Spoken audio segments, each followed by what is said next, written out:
Hi అండి, నమస్తే. Welcome to our channel simple recipes and vlogs. ఈవేళ మన రెసిపీ వచ్చేసి కొబ్బరి రొట్టెని అయితే ప్రిపేర్ చేద్దామండి. దీనికోసం అయితే ఎక్కువ ఇంగ్రీడియంట్స్ కూడా అవసరం లేదండి. మూడు ఇంగ్రీడియంట్స్తో ఈ రొట్టెని అయితే ప్రిపేర్ చేద్దాము.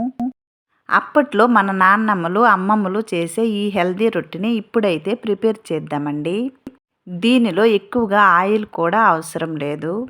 టేస్ట్ కూడా చాలా బాగుంటుందండి. పిల్లలకు హెల్తీగా పెట్టొచ్చు. మరి లేట్ చేయకుండా రెసిపీ అయితే ప్రిపేర్ చేద్దామండి. సో స్కిప్ చేయకుండా వీడియోని అయితే చూసేయండి ఫ్రెండ్స్. దీనికోసం అయితే ఇక్కడ నేను 1 కప్పు వరకు బియ్యంను తీసుకున్నానండి. ఈ బియ్యంను శుభ్రంగా కడిగి 2 గంటల పాటు నానబెట్టుకోవాలి. కొత్తగా ఎవరైనా ఈ ఛానల్ చూసినట్లయితే ప్లీజ్ సబ్స్క్రైబ్ చేసి సపోర్ట్ చేయండి ఫ్రెండ్స్. అలాగే సబ్స్క్రైబ్ చేసిన వాళ్ళైతే ఒక లైక్ చేసి సపోర్ట్ చేయండి. 2 గంటల పాటు నానిన ఈ బియ్యంలో వాటర్ అంతా తీసి ఒక మిక్సీ జార్లో వేసుకుందాము. ఈ మిక్సీ జార్ అయితే చిన్నదండి, అందుకని సగం బియ్యంను మాత్రమే వేశాను. ఈ నానిన బియ్యంను వేసిన తర్వాత దీనిలో ఏ కప్పుతో అయితే బియ్యం తీసుకున్నామో అదే కప్పుతో 2 కప్పుల వరకు కొబ్బరి తురుమును వేయాలి. ఈ కొబ్బరి తురుము వేసిన తర్వాత దీన్ని మెత్తగా మిక్సీ పట్టాలి. ఇలా మిక్సీ పట్టిన ఈ బ్యాటర్ను ఒక బౌల్లోకి వేసుకుందాము. తరువాత అదే మిక్సీ జార్లో మిగతా బియ్యంను కూడా వేసి దీనిలో మరో కప్పు కొబ్బరి తురుమును వేయాలండి. ముందుగా మనం మిక్సీ పట్టినప్పుడు 1 కప్పు వరకు కొబ్బరి తురుము తీసుకున్నాం కదండి. ఇప్పుడైతే మరో కప్పు వరకు కొబ్బరి తురుమును వేయాలి. అలాగే 1 కప్పు వరకు బెల్లంను వేయాలి. బెల్లంకు కొలతలేమీ అవసరం లేదండి. మీరు తినే స్వీట్ని బట్టి ఎక్కువ తక్కువ చేసుకోవచ్చు. ఇక్కడైతే నేను 1 కప్పు వరకు బెల్లంను తీసుకున్నానండి.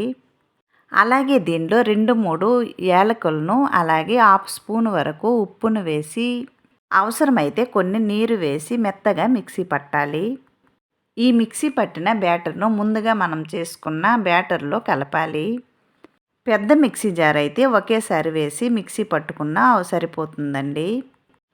ఈ బ్యాటర్ అంతా బాగా కలిసేటట్టు కలుపుకోవాలి. ఈ బ్యాటర్ను ఒక 10 నిమిషాల పాటు అలాగా కలుపుతూ ఉండాలండి. అప్పుడే రొట్టె అయితే సాఫ్ట్గా వస్తుంది. కొబ్బరి ఎప్పుడైనా ఇంట్లో మిగిలినట్టయితే ఇలా ఒకసారి ట్రై చేయండి ఫ్రెండ్స్. కొబ్బరిని వేస్ట్ చేయకుండా ఇలా రొట్టెలా చేసి తీసుకోండి. మీకు కూడా బాగా నచ్చుతుంది. ఈ రొట్టె అయితే చాలా టేస్టీగా ఉంటుందండి. తప్పకుండా మీరు కూడా కొబ్బరి ఉన్నప్పుడు ట్రై చేయండి ఫ్రెండ్స్. ఇప్పుడైతే ఈ కలిపిన బ్యాటర్ను ఒక గిన్నెలోకి తీసుకోవాలి. నేనైతే ఇక్కడ కేక్ బౌల్ని తీసుకున్నానండి. కేక్ బౌల్ లేనట్టయితే ఏదైనా ఈ బ్యాటర్ పట్టేంత సైజులో ఉన్న స్టీల్ పాత్రను కానీ అల్యూమినియం పాత్రను కానీ తీసుకోవచ్చండి. ఇప్పుడైతే ఈ బౌల్కి ఆయిల్ను అప్లై చేయాలి. ఇలా నూనె రాసిన తర్వాత దీనిలో మనం ముందుగా రెడీ చేసి పెట్టుకున్న బ్యాటర్ను వేయాలి.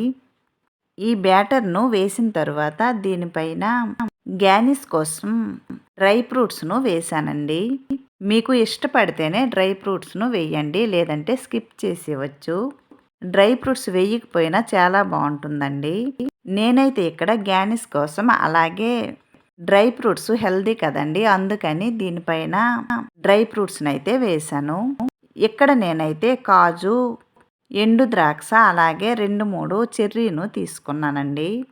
మీకు ఏ డ్రై ఫ్రూట్స్ ఇష్టమైతే అవి వేయొచ్చు. మీకు డ్రై ఫ్రూట్స్ ఇష్టం లేనట్లయితే స్కిప్ చేసేయండి. ఇప్పుడైతే ప్రాసెస్లోకి వెళ్ళిపోదామండి. దీనికోసం అయితే స్టవ్ పైన ఒక మందపాటి పాత్రను పెట్టుకోవాలి. మనం బ్యాటర్ను తీసుకున్న పాత్ర ఈ పాత్రలో పట్టేటట్టు ఉండాలండి. అంటే మనం కుక్ చేసుకున్న పాత్ర బ్యాటర్ వేసిన పాత్ర కంటే పెద్దదై ఉండాలి. ఈ పాత్రలో 1 గ్లాసు వరకు నీరు వేయాలి.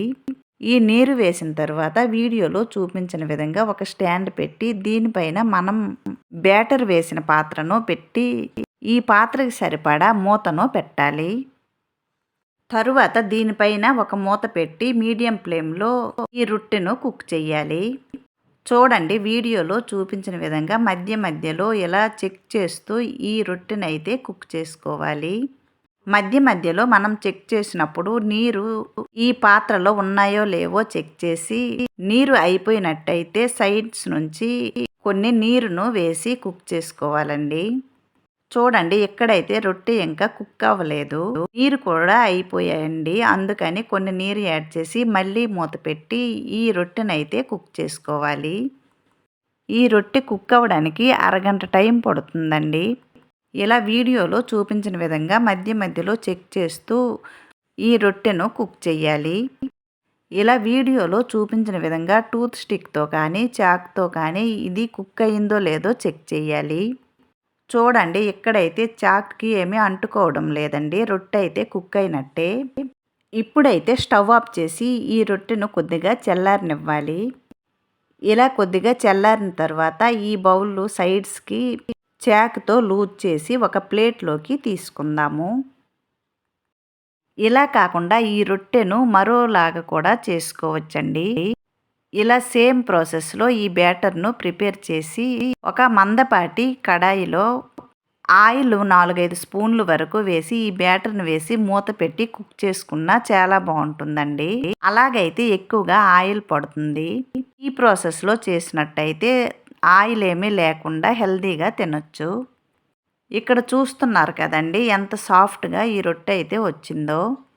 మరి మీరు కూడా తప్పకుండా ట్రై చేస్తారు కదండి. ట్రై చేసి మీకు ఎలా వచ్చిందో కామెంట్ బాక్స్లో తెలియచేయండి ఫ్రెండ్స్. మరి ఈ రెసిపీ నచ్చినట్లయితే లైక్ చేయండి, షేర్ చేయండి. ప్లీజ్ ఈ ఛానల్ని సబ్స్క్రైబ్ చేసి సపోర్ట్ చేయండి. మరో మంచి రెసిపీతో మళ్ళీ కలుద్దామండి. Bye friends. Thanks for watching.